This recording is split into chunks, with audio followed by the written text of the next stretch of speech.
ആളുകളുടെയും ഞാൻ വളരെ ഫ്രാങ്കായിട്ട് ഞാൻ പറയാം, ഹോമോസെക്സിന് താല്പര്യമുള്ളവർക്ക് അതിനുള്ള വീടുന്ന ആളുകൾ എത്തിച്ചു കൊടുക്കും. പെണ്ണ് പിടിക്കാൻ താല്പര്യമുള്ളവർക്ക് അത് എത്തിച്ചു കൊടുക്കും. മദ്യപിക്കാൻ താല്പര്യമുള്ളവർക്ക് അത് എത്തിച്ചു കൊടുക്കും. മറ്റെന്തെല്ലാം വിധത്തിലുള്ള അത് ഇല്ലീഗലായിരിക്കുന്ന കാര്യങ്ങൾ ചെയ്യുമ്പോൾ അതിനെല്ലാം വീട്ടിലേക്ക് ആളുകളെ കൊണ്ടുപോയി കൃത്യമായി ഓരോ ആളുകൾക്കും ഇയാൾ കോൺട്രിബ്യൂട്ട് ചെയ്ത് കൊടുക്കുകയാണ് ചെയ്ത്. ഈ കോൺട്രിബ്യൂട്ട് ചെയ്ത് കൊടുക്കുമ്പോൾ ഇതെല്ലാം സ്വീകരിക്കുന്നവൻ ആനന്ദമുടകരായിട്ടാണ് നിൽക്കുമ്പോൾ ഇയാൾ ചെയ്ത പണി എന്താണെന്നറിയോ? ഇയാളുടെ കിങ്കരന്മാരെ വെച്ച് ഇവരുടെ ഓരോ ആളുകളുടെയും രഹസ്യ ജീവിതം എന്താണ് എന്ന് വളരെ കൃത്യമായി ഇയാളത് റെക്കോർഡ് ചെയ്യുന്നു. റെക്കോർഡ് ചെയ്യുന്നു പറഞ്ഞാൽ അയാളുടെ ആധികാരികമായി രേഖയാക്കി മാറ്റി വെക്കുന്നു. ഒരൊറ്റ ഒരുത്തന് അനങ്ങാൻ കഴിയാത്ത വിധത്തിൽ ഇവൻ ഓരോരുത്തരെയും ഇയാൾ ബന്ദിയാക്കിയിരിക്കുന്നു. നമസ്കാരം. നമസ്കാരം. CPM എന്ന പാർട്ടിയുടെ ഏതാണ്ട് ജില്ലാ സമ്മേളനങ്ങൾ തൃശൂർ സമ്മേളനത്തോടെ കഴിഞ്ഞിരിക്കുന്നു. അപ്പോ ഇതില് നമ്മൾ തുടക്കത്തിലൊക്കെ സംസാരിച്ചപ്പോ പറഞ്ഞിരുന്നു പിണറായി യുഗം, അതായത് കുറേയധികം മാധ്യമങ്ങൾ സോഷ്യൽ മീഡിയയിലൊക്കെ തന്നെ പറഞ്ഞു പിണറായി യുഗം അവസാനിക്കുന്നു എന്ന് പറഞ്ഞു. പക്ഷെ അതല്ലല്ലോ ഇപ്പൊ സംഭവിച്ചിരിക്കുന്നത്.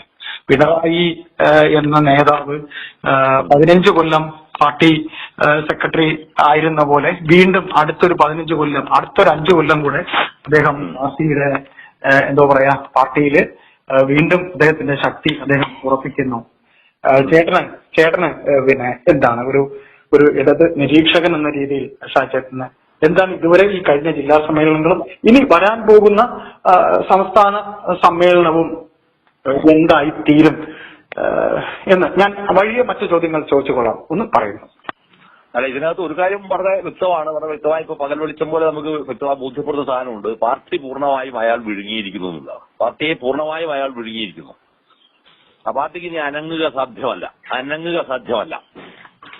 കാരണം നമ്മുടെ ഒരു ശരീരത്തിനകത്ത് ക്യാൻസറിന്റെ സിംറ്റംസ് നേരത്തെ വന്നു തുടങ്ങിയ വന്നു തുടങ്ങി. നമ്മളെന്താ പറഞ്ഞാൽ അതിനെ വേണ്ടത്ര രീതിയിൽ പരിഗണിക്കണമെന്ന് നമുക്ക് തോന്നുമ്പോഴത്തേക്ക് എന്തായെന്ന് പറഞ്ഞാൽ സാധാരണ പറയാവുന്ന ക്യാൻസർ രോഗികൾക്ക് ഡോക്ടർമാർ പറയാവുന്ന രോഗിയോടല്ല പറയാം, രോഗിയുടെ പിന്നെ സുഹൃത്തുക്കളോ അല്ലെങ്കിൽ അവരുടെ ബന്ധുക്കളോ ആയി വന്നിരിക്കുന്ന ബൈസ്റ്റാൻഡറോടോ മറ്റവരും ഇത് 4th സ്റ്റേജ് കഴിഞ്ഞിരിക്കുന്നു, ഇനി നമുക്ക് ഇതിനോട് കാര്യമായി ഒന്നും ചെയ്യാനില്ല എന്ന് പറയുന്ന അവസ്ഥ വന്നു. പാർട്ടി സമ്പൂർണ്ണമായ നാശത്തിലേക്ക് ഇയാൾ കൊണ്ടുവന്ന് എത്തിച്ചിരിക്കുന്നു, അല്ലെങ്കിൽ നശിപ്പിച്ചിരിക്കുന്നു എന്നുള്ളതാണ്. ഇതാണ് വാസ്തവത്തിൽ ഇയാൾ ചെയ്തത്. അത് പിന്നെ സംസ്ഥാന സമ്മേളനം നടക്കുന്നതോടെ, മാർച്ച് സംസ്ഥാന സമ്മേളനം നടക്കുന്നതോടെ അത് പിന്നെ കോൺക്രീറ്റ് ചെയ്ത് അയാൾ സിമന്റ് ചെയ്യുകയാണ്. ഇതാണ് ഇതിന്റെ യഥാർത്ഥമായ ചിത്രം, ഞാനാണ് ഇതിന്റെ നേരെ അവകാശി എന്ന് അയാൾ ഈ പാർട്ടിയെ കൊണ്ട് പറയിപ്പിക്കും. ഞാൻ പിന്നെ കാണുന്നത് ഇതല്ല വിഷയം. ഇത് അതിനകത്ത് അയാൾ വിജയിച്ചു എന്നുള്ള കാര്യം 100% ശരിയാണ്, തർക്കമില്ല. പക്ഷേ ബ്രാഞ്ച് സമ്മേളനങ്ങളിൽ നിന്ന് ആരംഭിച്ച് ബ്രാഞ്ച് സമ്മേളനങ്ങൾ മാത്രമായി പിന്നെ ഉണ്ടാവുകയും പിന്നീട് ഉപരി സമ്മേളനങ്ങളിലേക്ക് വരുന്നത് ബ്രാഞ്ച് കഴിഞ്ഞ് പിന്നെ ലോക്കൽ സമ്മേളനങ്ങളിലേക്ക് വരുമ്പോൾ അതിന്റെ തീവ്രതയും തീഷ്ണതയും കുറയുകയും പിന്നീട് ജില്ലാ സമ്മേളനങ്ങൾ കഴിയുന്നതോടെ വിമർശനം എന്ന് പറയുന്ന സംഭവത്തിന്റെ സാധ്യതകളെ ഇല്ലാതായി തീരുകയും എന്നിട്ട് പിന്നീട് ഇവർ തന്നെ പത്രങ്ങൾക്ക് ചില ആളുകൾക്ക് ചോർത്തി കൊടുത്തു പിന്നെ ആ വിമർശനം ഉണ്ടായി, ഈ വിമർശനം ഉണ്ടായി. അതെന്തിനാണെന്ന് പറഞ്ഞാൽ വിമർശനം ഉണ്ടായി എന്ന് പിന്നെ നാട്ടുകാരെ ബോധ്യപ്പെടുത്തുക എന്ന് പറയുന്ന ഒരു അത് ജീവിക്കുന്ന പാർട്ടിയാണെന്ന് ബോധ്യപ്പെടുത്താൻ പറ്റിയ നമ്പറുകൾ മാത്രമാണ്. അത് കഴിഞ്ഞ് വേറൊന്നുമല്ല. അതല്ല ഇവന്റെ കൂലിക്കാരോട് ഇയാൾ കൂലിക്കാരായി അതിനകത്ത് പണിയെടുക്കുന്ന പിന്നെ അലമ്പുകളോ കൊടുത്തിരിക്കുന്ന വാർത്തകൾ, അതിലൊന്നും യുക്തിയില്ല, കഴമ്പില്ല, ഒന്നുമില്ല. പക്ഷേ മാർച്ച് മാസം നടക്കാനിരിക്കുന്ന സമ്മേളനത്തോടു കൂടി എന്താകുമെന്ന് പറഞ്ഞാൽ ഈ പാർട്ടിയെ അയാൾ പൂർണ്ണമായി വരുതിയിൽ നിർത്തി. ഇപ്പൊ തന്നെ അയാൾ വരുതിയിൽ നിർത്തി അത് പൂർണ്ണമായി നിയന്ത്രിച്ചെടുത്ത് സെൻട്രൽ കമ്മിറ്റിയും പോളിറ്റ് ബ്യൂറോയും ഇയാൾ വരച്ച കുറെ കാലമായി ഇയാൾ തന്നെ വരച്ച വരയിലാണ്. ആ വരയിൽ ഇയാൾ നിർത്തി അയാൾ വീണ്ടും അടുത്ത തവണ മുഖ്യമന്ത്രിയാവാനുള്ള പുറപ്പാടിനേക്കുള്ള കരുക്കൾ അയാൾ ഇപ്പോഴേ നീക്കിയിരിക്കുന്നു എന്നതാണ് ഇതിലേറ്റവും പ്രധാനപ്പെട്ടിരിക്കുന്ന ഒരു ദുരന്തപതാണ്. ഈ ഒരു ദുരന്തത്തിന്റെ പശ്ചാത്തലത്തിൽ നിന്നുകൊണ്ട് വേണം പിന്നെ ശ്രീ അയ്യപ്പദാസ് ചോദിച്ചിരിക്കുന്ന വിഷയത്തെ സമീപിക്കേണ്ടതെന്നാണ് എന്റെ വ്യക്തിപരമായിരിക്കുന്ന ഒരു അഭിപ്രായം. അതിനകത്ത് ഞാൻ കാണുന്ന സംഭവം എന്താണെന്ന് നമ്മൾ നേരത്തെ തൊട്ടു മുൻപായി നേരത്തെ ഉണ്ടാക്കുന്ന VS-നെ പാർട്ടിയുടെ ഈ അമരക്കാരൻ എന്നുള്ള നിലയ്ക്ക് വളരെ തന്ത്രപരമായാണ് ഇയാൾ നീക്കുന്നത്, ഹാക്ക് ചെയ്തു. അദ്ദേഹം തെരഞ്ഞെടുപ്പിൽ മത്സരിച്ച് വിജയിക്കുക കൂടി ചെയ്തിട്ട് പോലും അദ്ദേഹത്തെ നിസ്സഹായനാക്കിക്കൊണ്ടാണ് ഇപ്പൊ ഇയാൾ എന്ത് ചെയ്യുന്നത്, ഇയാൾ കേരളത്തിലെ മുഖ്യമന്ത്രിയായി ഇയാൾ പിന്നീട് അവരോധിക്കപ്പെടുന്നത്, അല്ലെങ്കിൽ ഇയാൾ കയ്യേറുന്നത് അതിനകത്ത്. അതിൽ പിന്നീട് എന്തായെന്ന് പറഞ്ഞാൽ VS-ന് അസുഖമാണെന്ന് പ്രഖ്യാപിക്കുന്നു. VS എന്ത് ചെയ്യുന്നു, ആ അസുഖമാണ് എന്ന ഒരു പൊതുധാരണ ആളുകൾ ഉണ്ടാക്കത്തക്ക വിധത്തിൽ സമ്പൂർണ്ണമായി ഖത്തറിന്റെ പുറകിലേക്ക് പോയി അദ്ദേഹം മാറി നിൽക്കുകയും ചെയ്തു. അദ്ദേഹം ഇപ്പോഴും ജീവിച്ചിരിപ്പുണ്ട്, ശ്വാസം കഴിക്കുന്നുണ്ട്, ബുദ്ധിയുണ്ട്, കാര്യങ്ങളൊക്കെ അദ്ദേഹത്തിന് ഗ്രഹിക്കാനും കഴിയുന്നുണ്ട് എന്നാണ് പുറത്തു വരുന്ന വിവരങ്ങൾ. ഇനി ഒരു പാർട്ടി ഇരുമ്പോറക്കകത്ത് അതൊക്കെ തന്നെ വളരെ ഭദ്രമായി അവിടെ ഇങ്ങനെ കിടക്കുകയാണ് ഇത്. ഇത് ഇങ്ങനെ മാറ്റുന്നത് പോലുള്ള ഒരു അവസ്ഥയിൽ നിന്ന് ഈ പറയുന്ന പരമ യൂസ്ലെസ് ആയിരിക്കുന്ന ഈ മുഖ്യമന്ത്രി എന്തുകൊണ്ട് ഈ പാർട്ടിക്ക് സാക്ക് ചെയ്യാൻ കഴിയുന്നില്ല എന്നതാണ് ഏറ്റവും പ്രധാനപ്പെട്ട ചോദ്യം. എന്തുകൊണ്ട് സാധ്യമാവുന്നില്ല? ഇതാണ് ചോദ്യം. ഈ ചോദ്യത്തിനുള്ള ഉത്തരമാണ് ബ്രാഞ്ച് സമ്മേളനങ്ങളിൽ പ്രശ്നങ്ങൾ ഉണ്ടാവുകയും അതുകൊണ്ട് മുകളിലോട്ടേക്ക് വരുന്ന സമയത്തൊന്നും പ്രശ്നങ്ങൾ ഇല്ലാതായിത്തീരുകയും ചെയ്യുന്നു, അല്ലെങ്കിൽ വിമർശനങ്ങൾ ഇല്ലാതായിത്തീരുന്നു. അകത്ത് മേൽ കമ്മിറ്റിയിൽ വരുന്ന ഓരോ ആളുകളും സത്യത്തിൽ എന്താണ് ശരിക്കും ഉദരം ഭരികളാണ്, അതല്ലെങ്കിൽ എന്താ പറയാ ഭിക്ഷാന്തേഹികളാണ്. അങ്ങനെ ഭിക്ഷാന്തേഹികളും ഉദരം ഭരികളുമായി അസ്തിത്വവും വ്യക്തിത്വവും മുട്ടും നട്ടലുമില്ലാതെ അടിമയേക്കാൾ ചീപ്പായ കക്ഷികളായി ഇയാളുടെ കിങ്കരന്മാരെയും ഓച്ഛാനിച്ച് നിൽക്കുന്ന ശരിക്ക് എന്താ പറയാ ഒരു വകക്ക് കൊള്ളാത്ത കക്ഷികളാണ് ഈ പാർട്ടിക്കകത്തല്ല ഇതിന്റെ ലീഡേഴ്സ് എന്ന് പറയുന്നത്. ആ ദുരന്തമാണ് വാസ്തവത്തിൽ കേരളം ഇപ്പോൾ ഫേസ് ചെയ്യുന്നത്. ഇവിടെയാണ് ഞാൻ പറഞ്ഞത് എന്തുകൊണ്ട് വി എസ് അച്യുതാനന്ദൻ എന്ന് പറയുന്ന ഈ പ്രജ്വലനായ സംഘാടകനെ അല്ലെങ്കിൽ പ്രജ്വലനായിരിക്കുന്ന നേതാവിനെ മാറ്റുന്നില്ല. ഇവിടെ ഞാൻ തിരിച്ചാൻ ചോദിക്കുന്ന ചോദ്യമുണ്ട്. വി എസ് ഈ പാർട്ടിക്കകത്തുണ്ടാക്കിയ വി എസ് വാസ്തവത്തിൽ ഈ പാർട്ടിക്ക് നൽകിയ സംഭാവന എത്രയാണ്? വി എസ് ഏതെങ്കിലും ഒരു ഘട്ടത്തിൽ ഈ പാർട്ടിയെ ഇടിച്ചു നശിപ്പിക്കാൻ അയാൾ തീരുമാനിച്ചിട്ടുണ്ടായിരുന്നോ? ഏതെങ്കിലും ഒരു ഘട്ടത്തിൽ ജനവിരുദ്ധമായ ഒരു തീരുമാനം അദ്ദേഹം എടുത്തിട്ടുണ്ടായിരുന്നോ? ഏതെങ്കിലും ഒരു ഘട്ടത്തിൽ ഏതെങ്കിലും ഒരു കോംറേഡിനെ അയാൾ കറക്റ്റ് ചെയ്യാതിരുന്നിട്ടുണ്ടോ? ഇതെല്ലാം ചെയ്തിരിക്കുന്ന വി എസ്, ആ വി എസിനാണ് എന്ത് ചെയ്ത് ചാക്ക് ചെയ്തത്? ആര് ചാക്ക് ചെയ്തു? ഇയാളുടെ നീചവും കുടിലവുമായിരിക്കുന്ന ബുദ്ധിയിൽ ഇയാളുടെ നാറിയ ചിന്ത അല്ലെങ്കിൽ നാറിയ രാഷ്ട്രീയം ഈ പാർട്ടിക്കകത്ത് അടിച്ചേൽപ്പിക്കുന്നതിന്റെ ഭാഗമായാണ് ഈ വി എസിനെ അയാൾ ചാക്ക് ചെയ്യിപ്പിക്കുന്നത്. അങ്ങനെ വി എസ് എന്ത് ചെയ്തു? ആ യുദ്ധത്തിൽ ഒരു അംഗത്തിന് വാല്യമില്ലാത്ത വിധത്തിൽ വി എസിനെ ഇയാൾ നിസ്സഹായനാക്കി. ഇയാളുടെ കുടിലബുദ്ധിയും ഇയാളുടെ നികൃഷ്ടതയും ഒരുപക്ഷെ എന്താ പറയാ ഏറ്റവും നല്ല ഭാഷയിൽ പറയുന്നത് ഏറ്റവും വല്ല ചെറ്റത്തരം, ആ ചെറ്റത്തരഞ്ഞ് അതുമായി ബന്ധമുണ്ടാക്കുന്ന മുഴുവൻ ആളുകളെയും അയാൾ നിർവീര്യവും നിസ്സഹായരുമാക്കി മാറ്റി തോന്നും. അതിൽ ചിലവരെ എന്ത് ചെയ്തു? ഇയാൾ തന്നെ ഹൈജാക്ക് ചെയ്തിട്ട് ഈ വി എസിനെതിരായി ഇവരെ കൊണ്ട് പറയിപ്പിക്കുകയും ചെയ്തു. ഇങ്ങനെയെല്ലാം ചെയ്തിരിക്കുന്ന ഒരു ചിത്രം നമ്മുടെ മുമ്പിൽ ഉണ്ടാകുമ്പോഴാണ് ഈ പാർട്ടിയുടെ സംസ്ഥാന കമ്മിറ്റി, സെൻട്രൽ കമ്മിറ്റി, ജില്ലാ committee, area committee, local committee, ഈ കമ്മിറ്റികളിൽ എന്തുകൊണ്ട് ഇയാൾക്കെതിരെ വിമർശനം ഉയരുന്നില്ല? ഇതാണ് ഏറ്റവും ബേസിക് ആയിരിക്കുന്ന ചോദ്യം. ആ വിമർശനം ഇല്ലാതിരിക്കാനുള്ള ഒറ്റ കാരണം എന്താന്ന് പറഞ്ഞാൽ ഇവരെ മുഴുവൻ തന്നെ എന്താക്കി മാറ്റുന്നത്? കറപ്റ്റാക്കി മാറ്റിയിരിക്കുന്നു. ഇതിൽ ഓരോ ആളുകളുടെയും ഞാൻ വളരെ ഫ്രാങ്കായിട്ട് പറയാം, ഹോമോസെക്സിന് താല്പര്യമുള്ളവർക്ക് അതിനുള്ള വീടുന്ന ആളുകൾ എത്തിച്ചു കൊടുക്കും. പെണ്ണ് പിടിക്കാൻ താല്പര്യമുള്ളവർക്ക് അത് എത്തിച്ചു കൊടുക്കും. മദ്യപിക്കാൻ താല്പര്യമുള്ളവർക്ക് അത് എത്തിച്ചു കൊടുക്കും. മറ്റെന്തെല്ലാം വിധത്തിലുള്ള ഇല്ലീഗലായിരിക്കുന്ന കാര്യങ്ങൾ ചെയ്യുമ്പോൾ അതിനെല്ലാം വീട്ടിലിരിക്കുന്ന ആളുകളെ കൊണ്ടുപോയി കൃത്യമായി ഓരോ ആളുകൾക്കും ഇയാൾ കോൺട്രിബ്യൂട്ട് ചെയ്ത് കൊടുക്കുകയാണ് ചെയ്ത്. ഈ കോൺട്രിബ്യൂട്ട് ചെയ്ത് കൊടുക്കുമ്പോൾ ഇതെല്ലാം സ്വീകരിക്കുന്നവൻ ആനന്ദമുടകരായിട്ടാണ് നിൽക്കുമ്പോൾ ഇയാൾ ചെയ്യുന്ന പണി എന്താണെന്നറിയോ? ഇയാളുടെ കിങ്കരന്മാരെ വെച്ച് ഇവരുടെ ഓരോ ആളുകളെയും രഹസ്യ ജീവിതം എന്താണ് എന്ന് വളരെ കൃത്യമായി ഇയാളത് റെക്കോർഡ് ചെയ്യുന്നു. റെക്കോർഡ് ചെയ്യുന്നു പറഞ്ഞാൽ അയാളുടെ ആധികാരികമായി രേഖയാക്കി മാറ്റി വെക്കുന്നു. ഒരൊറ്റ ഒരുത്തന് അനങ്ങാൻ കഴിയാത്ത വിധത്തിൽ ഇവൻ ഓരോരുത്തരെയും ഇയാൾ ബന്ദിയാക്കിയിരിക്കുന്നു. നോക്കൂ നിങ്ങൾ, എത്രമാത്രം നീചമായ ബുദ്ധിയാണിത്, എത്ര നീചമാണ്. പോലീസ് ചെയ്യുമോ ഈ സാധനം? പോലീസ് ചെയ്യുമോ? CIA ചെയ്യുമോ? ഇന്റർനാഷണൽ പോലീസിനകത്ത് ആരെങ്കിലും ചെയ്യുമോ ഇത്ര? അപ്പൊ നിങ്ങളുടെ ദൗർബല്യം എന്താണെന്ന് തിരിച്ചറിയുക. ആ ദൗർബല്യം എന്താണെന്ന് തിരിച്ചറിഞ്ഞ ശേഷം അതിനാ വേണ്ടുന്ന സംഭവങ്ങളെതിരായി സാധനം മുഴുവൻ ഫീഡ് ചെയ്ത് കൊടുക്കുക. ആ ഫീഡിങ്സിന്റെ വേലയാണ് ഇത് ഓരോരുത്തരും പുളച്ചു നടന്നത്. ഈ പുളച്ചു നടന്നപ്പോൾ എന്തായത്? അവരെല്ലാവരുടെയും ഉപയോഗം പൂർണ്ണമായും തീർന്നു തോന്നിയപ്പോ അവരെ മുഴുവൻ ആളുകൾ എന്ത് ചെയ്തു? DC ഇയാൾ നടന്നല്ലിയാൽ, ജില്ലാ കമ്മിറ്റി ഇയാൾ നടന്നല്ലി. ജില്ലാ കമ്മിറ്റി നടന്നല്ലി കഴിഞ്ഞാൽ ഇവരൊക്കെ ഈ പറയുന്ന ഓരോരുത്തരും എന്താ പറയാ പബ്ലിക്കിന്റെ മുമ്പിൽ അങ്ങേയറ്റം അപമാനിതരായി ജീവിക്കുന്നവരാണ് ഇവർ ഓരോരുത്തരും. അല്ലെങ്കിൽ ജനത്തിന്റെ മുമ്പിൽ അസ്വീകാര്യരായിരിക്കുന്ന ആൾക്കാരാണ്. ഈവൻ ദോ അവർ പാർട്ടിയുടെ നേതാക്കന്മാരാണെങ്കിൽ പോലും ഈ നേതാക്കന്മാർക്ക് പുറത്തു വന്നിട്ട് ഒരു സംഭവവും ഇനി ഒന്ന് ചെയ്യുക സാധ്യവുമല്ല. നോക്കണം നിങ്ങൾ, അതായത് ഞാൻ പറഞ്ഞത്, ഒരു ക്യാൻസർ രോഗബാധിതനോട് പിടിച്ചു കഴിഞ്ഞാൽ നിങ്ങൾ ഒരു സ്ഥലത്ത് കൊണ്ടുപോയി രക്ഷപ്പെടാൻ കഴിയാത്ത വിധത്തിൽ ഒരു രോഗി നിസ്സഹായനായ രോഗി മരിക്കുക, ആ മരിക്കുന്ന സങ്കടത്തിൽ മരിക്കുക, ആ മരിക്കുന്ന അവസ്ഥയിലേക്കാണ് ഇയാൾ ഈ പാർട്ടിയെ നശിപ്പിച്ചു വെച്ചതില്ല. അവിടെ ഇതിന് ഏറ്റവും പ്രധാനമായി ചെയ്യാണ്ടിരിക്കുക. ഇതിന്റെ വേറൊരു വേർഷൻ നിങ്ങൾ ആലോചിച്ചു നോക്കും. ഇപ്പൊ ഇയാളുടെ മകളുടെ ഭർത്താവാണല്ലോ ഈ പറയുന്ന പൊതുമരാമത്ത് വകുപ്പ് മന്ത്രി, ടൂറിസം വകുപ്പ് മന്ത്രി എന്ന് പറയുന്നത് മുഹമ്മദ് റിയാസ്. ഇയാൾ മലബാർ മേഖലയിൽ മാത്രമായിട്ട് ഇപ്പൊ ചെയ്തത് എന്താണെന്ന് പറയുക, ഇവർ 127 കോടി ഉറുപ്പിയക്കാണ് പുഴയോരങ്ങളിൽ മറ്റേ ബോട്ട് ജെട്ടി എന്ന് പറയുന്ന സാധനം ഇയാൾ ഉണ്ടാക്കി. ബോട്ട് ജെട്ടി, ഏതെങ്കിലും ഒരു ബോട്ട് ജെട്ടി ഇതിലൂടെ ഒരു ബോട്ട് വരുമെന്ന് നിങ്ങൾ പ്രതീക്ഷിക്കുന്നുണ്ടോ? 127 കോടി രൂപയാണ്. ഈ 127 കോടി രൂപക്ക് അത് പല സ്ഥലത്തും എന്താണെന്ന് പറഞ്ഞാൽ പണി പൂർത്തിയായതിന്റെ പല സ്ഥലത്തും റോഡുമായുള്ള ഒരു സംഭവം ആണ്, പകുതിയാണ് വെച്ചിട്ടാണുള്ളത്. ഈ സാധനം ബസ്സിൽ സെൻട്രൽ ഗവൺമെന്റ് പൈസയും കൂടി കിട്ടണത്. ഇത് മുഴുവൻ എന്താണ്? പുതുതായി പണം കണ്ടെത്താനുള്ള അല്ലെങ്കിൽ ഇല്ലീഗലായ രീതിയിൽ പണം കണ്ടെത്താനുള്ള കമ്മീഷനിലൂടെ പണം പുത്തനായി നേടാനുള്ള ഒരു സംഭവമായിട്ടാണ് ഈ സംഭവത്തെ കണ്ടത്. കണ്ണൂർ ജില്ലയിൽ മാത്രമാണ് ഞാൻ ഈ പറഞ്ഞ 127 കോടി രൂപയുടെ ബൂട്ട് കിട്ടിയത്. ആർക്ക് വേണ്ടി? എന്ത് സംഭവത്തിന് വേണ്ടിയാണ്? നോക്കുക, 10-15 വർഷത്തിനകം ഈ മമ്പറ വഞ്ചരക്കണ്ടി വഴി പോകുന്ന പുഴ പോലും മരിക്കാൻ പോവുകയാണ്.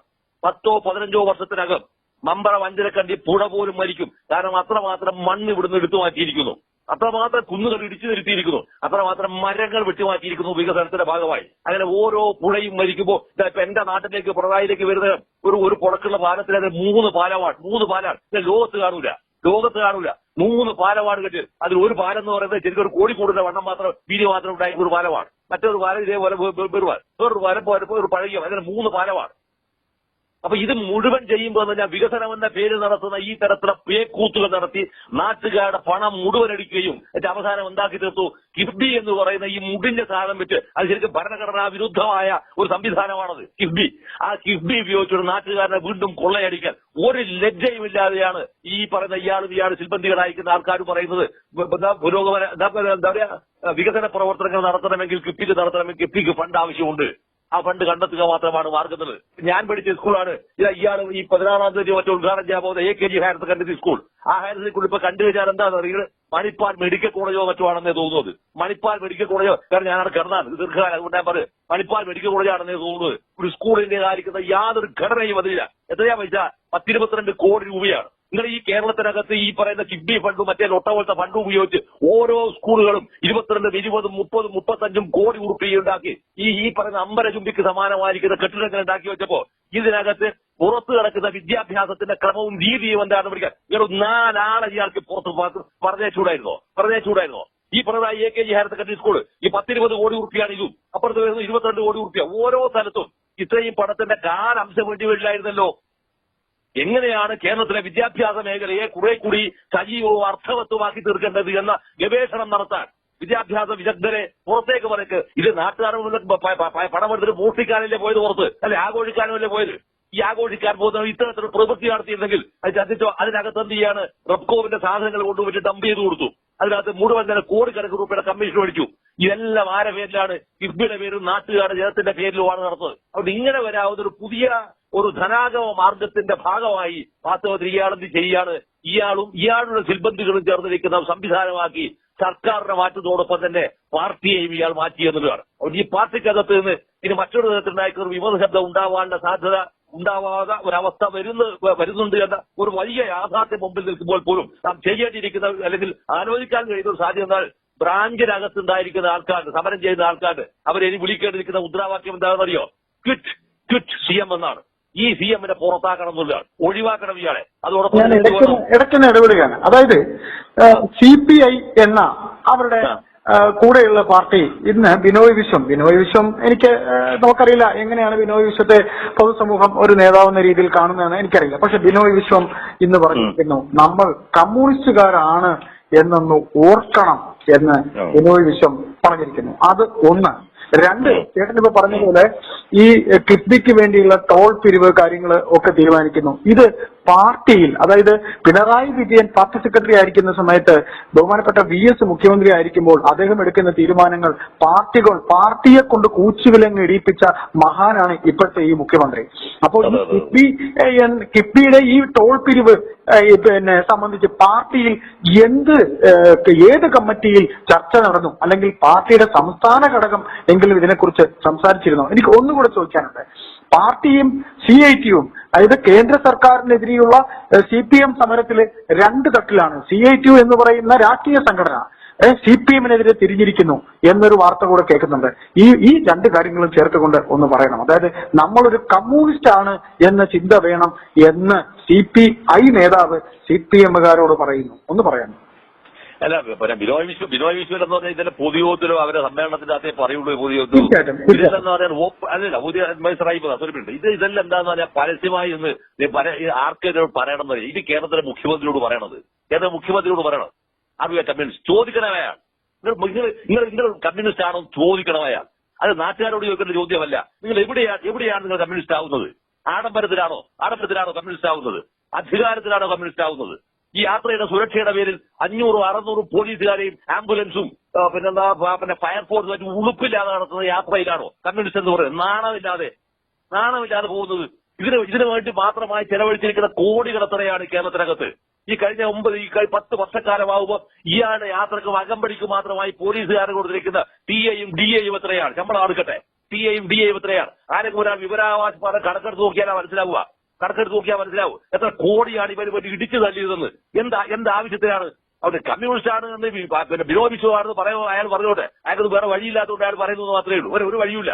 പബ്ലിക്കിന്റെ മുമ്പിൽ പിന്നെ ഇന്ത്യൻ കമ്മ്യൂണിസ്റ്റ് പാർട്ടിയോട് മാത്രമായ പാരമ്പര്യമുള്ള കമ്മ്യൂണിസ്റ്റ് പാർട്ടി ഇങ്ങനെ ഇതുപോലത്തെ കീടങ്ങളുടെ മുമ്പിൽ പഞ്ചമുച്ചമടക്കി ഓച്ചാനി തീർക്കെടുന്ന നിസ്സഹായ അവസ്ഥയുണ്ടാകുമ്പോൾ ഇടക്കൊന്ന് മൂങ്ങുന്നതും നല്ലല്ലേ? ആ ഒരു മൂങ്ങല് മാത്രമേ അതിനകത്ത് കാണുള്ളൂ എന്നാണ് എന്റെ വ്യക്തിപരമായിരിക്കുന്ന അഭിപ്രായം. അതിനകത്ത് ഒരുപടി പിന്നെ ഗംഭീരന്മാരായ ആളുകളെ കേരളത്തിനും ഇന്ത്യക്കും സംഭാവന ചെയ്യുന്ന പാർട്ടിയാണത്. ആ പാർട്ടിയുടെ നിസ്സഹായ അവസ്ഥയാണ്. നിസ്സഹായ അവസ്ഥയാണ്. ഇതിനകത്ത് ഒരക്ഷരം പോലും ഉരിയാടാൻ കഴിയാതെ ഇപ്പൊ ലാസ്റ്റ് വന്നില്ലേ നമ്മുടെ ഈ ഇതില്ലേ പിന്നെ സ്വകാര്യ സർവകലാശാല. ആ സ്വകാര്യ സംബന്ധിച്ച് പറഞ്ഞപ്പോൾ CPI ഇവര് പറഞ്ഞിരിക്കുന്ന പിന്നെ മറുപടി എന്താ? ഞങ്ങൾ അതിനകത്ത് വിസിറ്റർ എന്ന് പറയുന്ന ഒരു തസ്തികയാണ്, അത് ഞങ്ങൾ പിന്നെ പറഞ്ഞുകൊണ്ട് മാറ്റിയിരിക്കുന്നു. മഹത്തായ കണ്ടുപിടുത്തല്ലേ? അത് ഞങ്ങൾ പ്രസിദ്ധീകരിച്ചത് എന്ത് പ്രസിദ്ധീകരിച്ചതിന്റെ മുകളിൽ ഈ പറയുന്ന അതാണ് ഞാൻ പറഞ്ഞത്. ഒരു യൂണിവേഴ്സിറ്റികൾ പുറത്തുനിന്ന് എഡ്യൂക്കേഷൻ വരുന്നത് പറയുമ്പോൾ അതിൽ ഗംഭീരമായിരിക്കുന്ന എഡ്യൂക്കേഷൻ സിസ്റ്റം ഉണ്ടാവുക ഇല്ല ഞാൻ പറയുന്നൊന്നുമില്ല.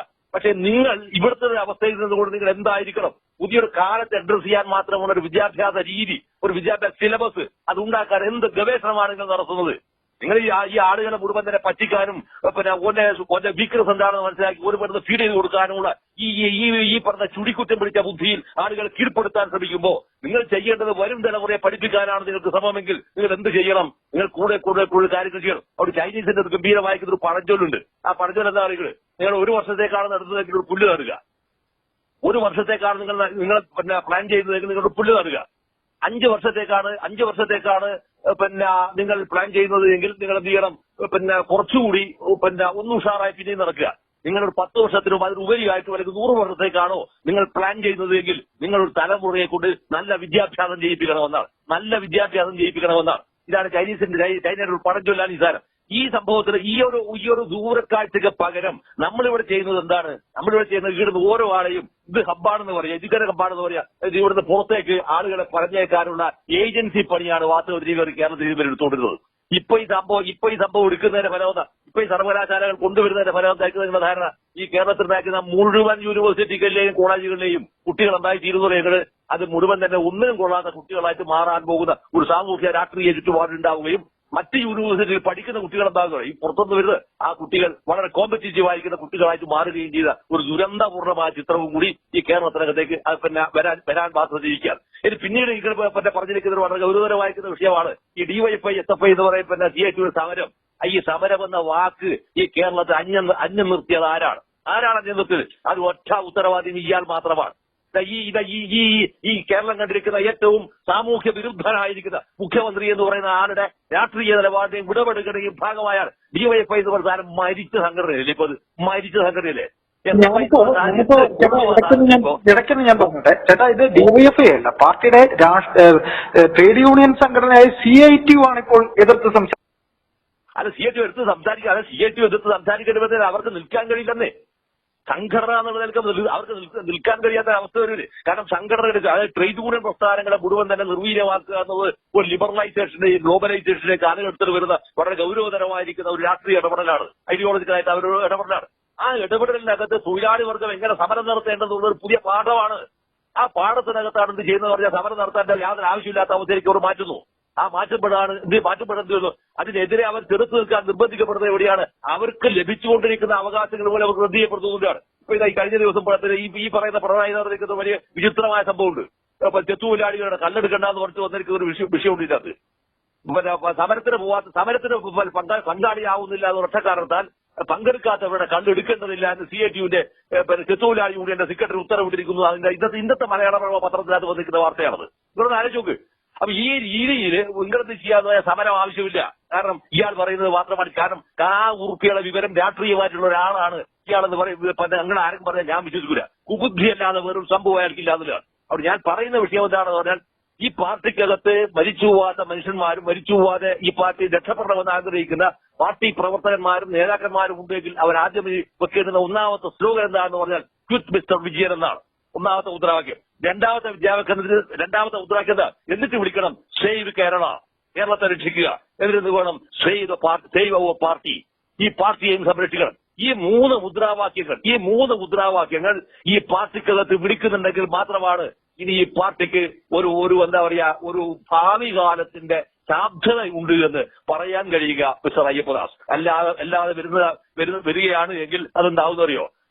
ഈ പാർട്ടിയെ സമ്പൂർണമായി ബിജെപിയുടെ കയ്യിലേക്ക് കൊടുക്കുന്ന ഒരു വലിയ പ്രക്രിയക്ക്, ബിജെപിയുടെ കയ്യിൽ ഏൽപ്പിച്ചു കൊടുക്കുന്ന വലിയ പ്രക്രിയക്ക് വർഷങ്ങളായി ഇയാൾ നടത്തിക്കൊണ്ടിരിക്കുന്ന അഴിമതിയുടെയും കൂട്ടിക്കൊടുപ്പുകളുടെയും ഭാഗമായി ഇയാൾ ആർജിച്ചിരിക്കുന്ന ധനവും ഇയാളുടെ കുടുംബത്തെയും ഇയാളുടെ കിങ്കരന്മാരെയും രക്ഷിക്കാൻ ഈ പണിയാണ് വാസ്തവത്തിൽ ഇയാൾ ഇവിടെ എടുത്തുകൊണ്ടിരിക്കുന്നത്. അതുകൊണ്ട് കേരളത്തിനകത്ത് വാസ്തവത്തിൽ ആരെങ്കിലും ഉണ്ടെങ്കിൽ മരിച്ചു പോവാത്ത മനുഷ്യന്മാരായി പാർട്ടിക്കകത്ത് ഇപ്പോൾ ബാക്കിയുള്ള ആരെങ്കിലും ഉണ്ടെങ്കിൽ അവർ ഈ മുദ്രാവാക്യം വിളിക്കുകയും അത് വെറുതെ വിളിക്കുന്ന മുദ്രാവാക്യവുമല്ല. കേരളത്തിനകത്ത് ദേശീയ രാഷ്ട്രീയത്തിനകത്തേക്ക് വരാനിരിക്കുന്ന വലിയൊരു മുന്നണി സംവിധാനത്തിന്റെ രാഷ്ട്രീയത്തെ വിശാലമായിരിക്കുന്ന ഐക്യമുന്നണി അടവ് നയം, ആ ഐക്യമുന്നണി അടവ് നയത്തിന്റെ ഭാഗമായി വരാവുന്ന ഒരു വലിയ കൂട്ടായ്മ ഈ കേരളത്തെ രൂപപ്പെടുത്താൻ ഈ പറയുന്ന സഖാക്കൾ ശ്രമിക്കുന്നതിലൂടെ മാത്രമേ ഈ പാർട്ടിയെ ഇനി രക്ഷപ്പെടുത്താൻ സാധ്യമാവുകയുള്ളൂ. അല്ലാത്ത പക്ഷം സംഗതികൾ വളരെ വളരെ ഭീകരമായിരിക്കും, ഭയാനകമായിരിക്കും, അത് വളരെ ക്രൂരവുമായിരിക്കും. മിസ്റ്റർ അയ്യപ്പദാസ്.